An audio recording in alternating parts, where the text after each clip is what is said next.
J'ai eu un rencard cette semaine. Résultat, Bon, tu vas la revoir? j'en sais rien. Pourquoi? Je l'ai pas appelé. Tu te conduis en amateur. Je sais ce que je fais. Oui. Oui.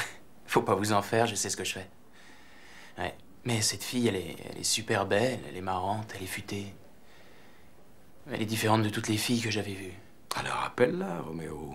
Pourquoi? Pour me rendre compte qu'elle est pas si futée, qu'elle fait chier le monde? Ouais, je vais vous dire, cette fille est vraiment parfaite pour l'instant et je veux pas foutre ça en l'air. Peut-être que tu es parfait pour l'instant et que tu ne veux pas foutre ça en l'air. Je trouve que c'est super comme philosophie, Will. Ça te permettra de vivre toute ta vie sans jamais avoir vraiment à connaître personne. Ma femme, elle pétait quand elle était nerveuse. Elle avait toutes sortes de merveilleuses petites manies comme tu... Tu sais, elle pétait en dormant. Excuse-moi de te faire partager ça. Hein. Une nuit, elle a pété si fort que le chien s'est réveillé. Ça l'a réveillée elle aussi, alors elle m'a dit « C'était toi ?» J'ai dit « Oui, moi j'avais pas le cœur de dire la vérité. » Oh mon Dieu. Ça l'avait réveillée. Oui.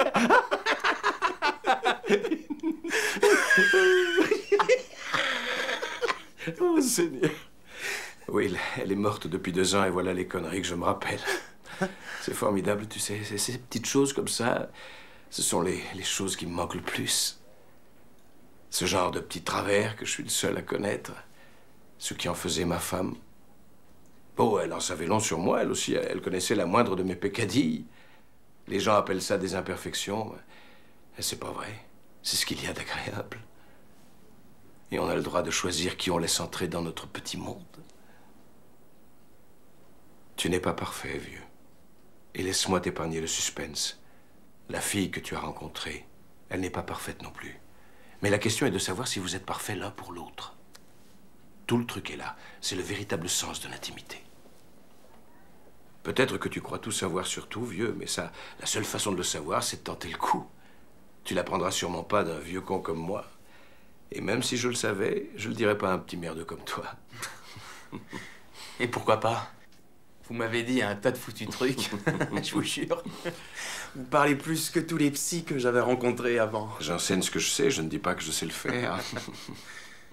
Ouais.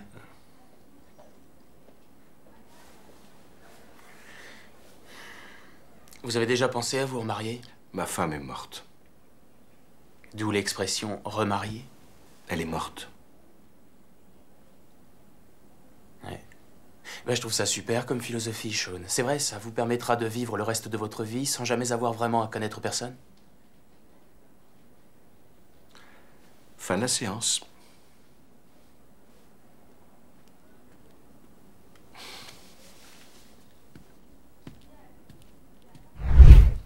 Mon père était un alcoolique. Un putain d'ivrogne. Il rentrait à la maison pété, prêt à taper sur n'importe qui. Alors je le provoquais pour qu'il s'attaque pas à ma mère et à mon frère. Sympa les soirées quand il portait ses bagues. Ouais, il entrait et il posait une clé à molette, un bâton, une ceinture sur la table et il disait « choisis ». Au choix, je préfère la ceinture. Je choisissais la clé à molette. Pourquoi? Pour le faire chier, c'est pour ça. Ton père adoptif? Ouais. Alors, ça donne quoi? Will présente un désordre affectif, ce genre de truc. Peur d'être abandonné. C'est pour ça que j'ai rompu avec Skylar. J'étais pas au courant. Ouais, j'ai rompu. Tu as envie d'en parler? Non. Eh Will, je sais pas grand-chose. Mais tu vois ça? Toute cette merde.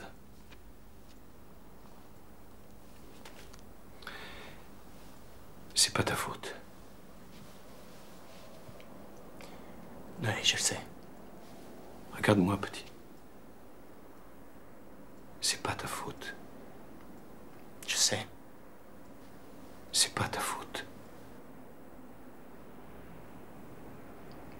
Je sais. Non, non, tu ne le sais pas. C'est pas ta faute. Je sais. C'est pas ta faute. D'accord. C'est pas ta faute. C'est pas ta faute. Déconne pas avec moi. C'est pas ta faute.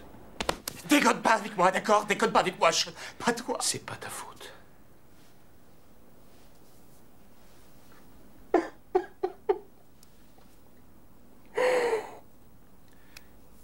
C'est pas ta faute.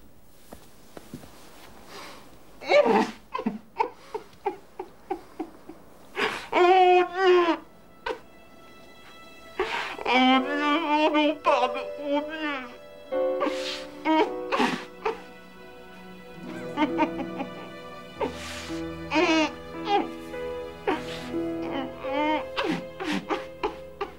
J'ai réfléchi à ce que tu m'avais dit l'autre jour, à propos de ma peinture.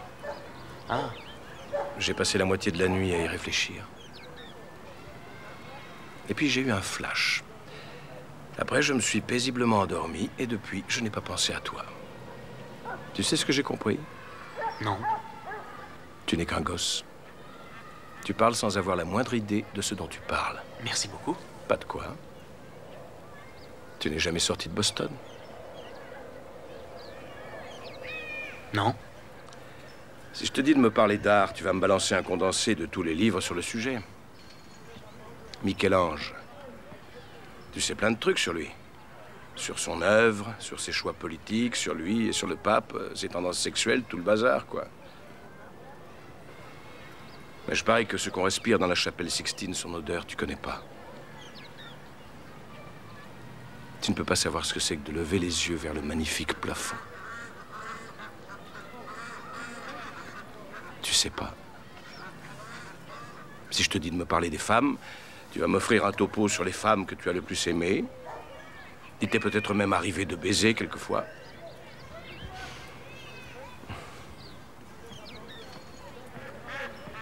Mais tu ne sauras pas me décrire ce que c'est que de se réveiller près d'une femme et de te sentir vraiment heureux. Tu es un coriace. Si je te faisais parler de la guerre, c'est probablement tout Shakespeare que tu me citerais. Une fois de plus sur la brèche, mes amis. Mais tu n'as pas vécu la guerre. Tu n'as jamais tenu contre toi ton meilleur ami. Tu ne l'as pas vu halter jusqu'au dernier souffle avec un regard qui implore. Si je te fais parler d'amour, tu vas probablement me dire un sonnet. Mais tu n'as pas connu de femme devant qui tu t'es senti vulnérable. Une femme qui t'est étalée d'un simple regard. Comme si Dieu avait envoyé un ange sur terre pour toi. Pour t'arracher aux profondeurs de l'enfer. Et tu ne sais pas ce que c'est que d'être son ange à elle. Et de savoir que l'amour que tu as pour elle est éternel. Et survivra à tout. Même au cancer. Et aux nuits passées assis dans une chambre d'hôpital pendant des mois en lui tenant la main. Parce que les médecins ont lu dans tes yeux que tu n'as pas l'intention de te plier aux heures de visite. Tu ignores ce que c'est que de perdre quelqu'un. Parce qu'on ne connaît ça que quand on sait aimer plus qu'on ne s'aime soi-même. Je doute que tu aies jamais osé aimer à ce point.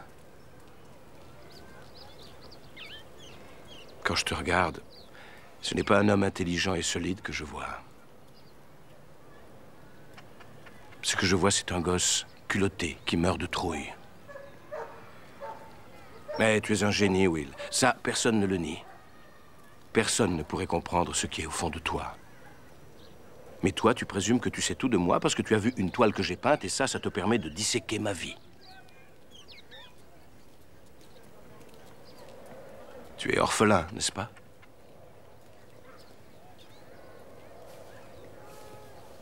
Tu crois que je sais quelque chose des difficultés que tu as rencontrées dans la vie, de ce que tu ressens, de ce que tu es, sous prétexte que j'ai lu Oliver Twist? Est-ce que ça suffit à te résumer? Personnellement, j'en ai vraiment rien à foutre de tout ça, parce que je vais te dire, moi, je n'ai rien à apprendre de toi que je ne lirai pas dans n'importe quel bouquin. À moins que tu veuilles me parler de toi, de qui tu es. Là, ça m'intéresse. Là, je suis à toi. Mais c'est pas ce que tu veux faire, hein, vieux? Tu as trop peur de ce que tu pourrais dire.